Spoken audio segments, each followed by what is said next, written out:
If you're looking to pick up a Space Marine Phobos Librarian or some Necron Flayed Ones, then the next few issues of the Imperium magazine may well be of interest to you.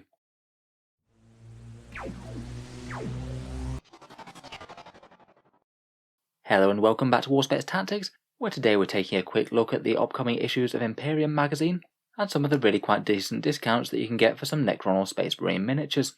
I've made a couple of videos about the magazine in general before, basically a weekly magazine that turns up with some miniatures attached.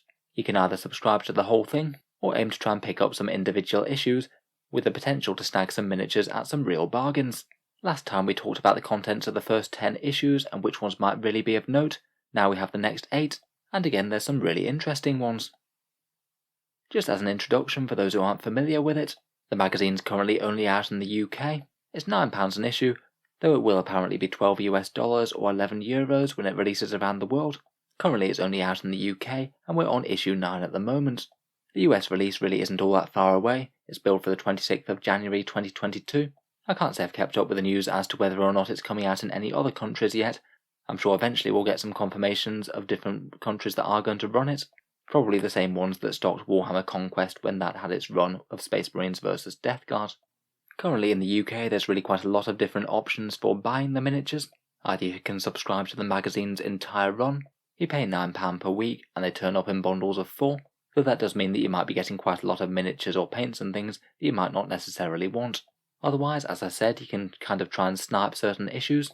The website for Hachette Partworks will have the individual copies for quite a lot of magazines available separately, though they certainly tend to run out of stock on the popular ones pretty quickly.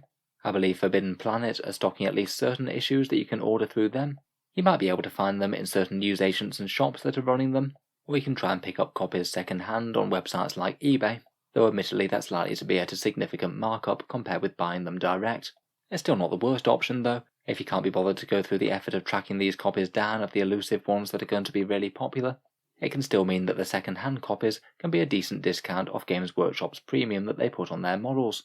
In any case though, let's take a look at the next few issues and which ones might be interesting to look out for if you are looking to pick up certain models.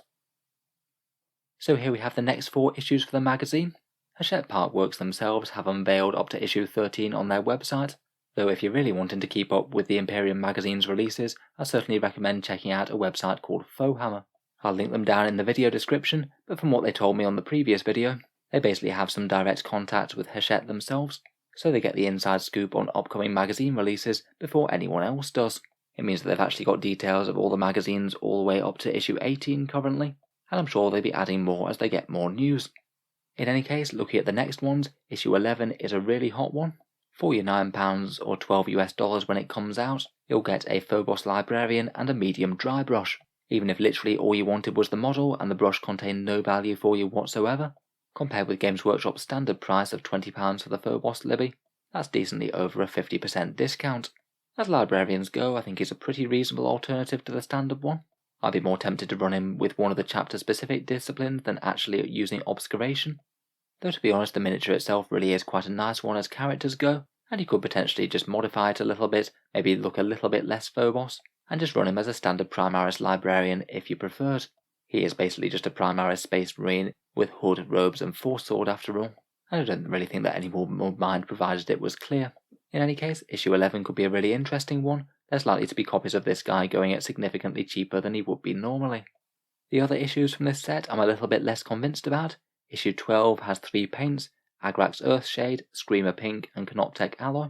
They are a little bit cheaper when bought together like this, but for me not really worth the discount. With paints I'd far rather just buy the actual ones that I need, rather than getting a slightly random selection that you might not necessarily want every single one of. In issue 13 we have 5 Assault Intercessors, the easy build ones that are the same as Indomitus or the Recruit set. Again, the discount here is a little bit underwhelming, at least if you compare their relative value out of the Recruit Edition starter set. Though literally if all you're looking to do is add extra Assault Intercessors into the mix for a fairly cheap price, this could be a very easy way indeed to bolster your Space Marines ranks.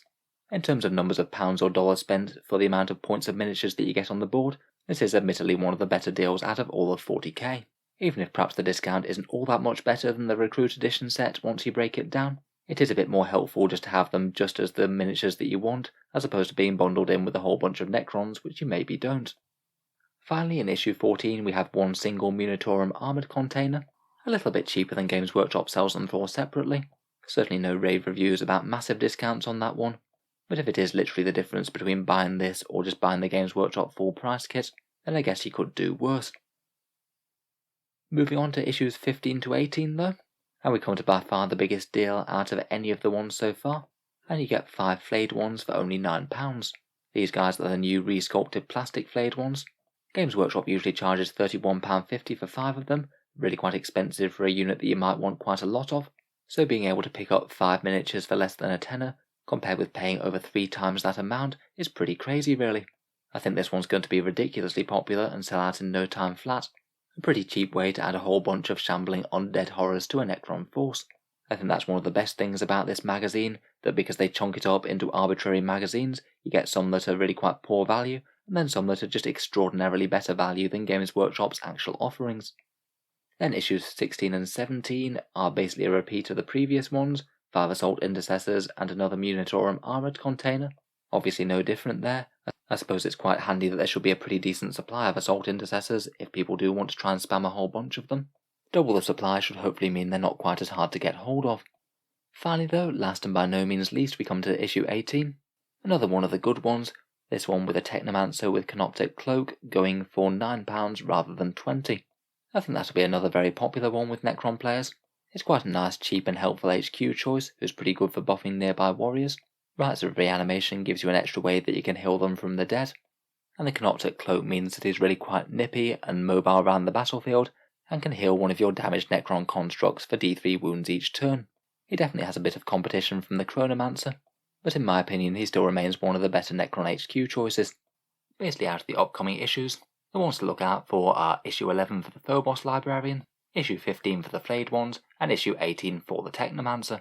Hopefully I'll check back on these when we get more news of the next ones coming out, and of course a big thank you to Warhammer for making the information available. I totally recommend going and checking them out. So let me know what you think down in the comments below. Do any of these look good to you, or are you still going to be waiting until they come to your country? If you've enjoyed the video, feel free to subscribe to Auspex Tactics, or I'll certainly keep the regular 40k videos coming and talk about any interesting news or releases from Games Workshop as they crop up. Finally, if you have been enjoying the videos on the channel, I would just like to mention that Auspex Tactics does have a Patreon page, and you can find it down in the video description. Channel patrons do get a fair few advantages, seeing certain videos early, regular votes to see what sort of things come next on the channel, and automatic entry into the regular prize giveaways with a chance to win some really big model kits each month. If any of that sounds good to you, or you'd just like to help support, then the link is down in the video description below.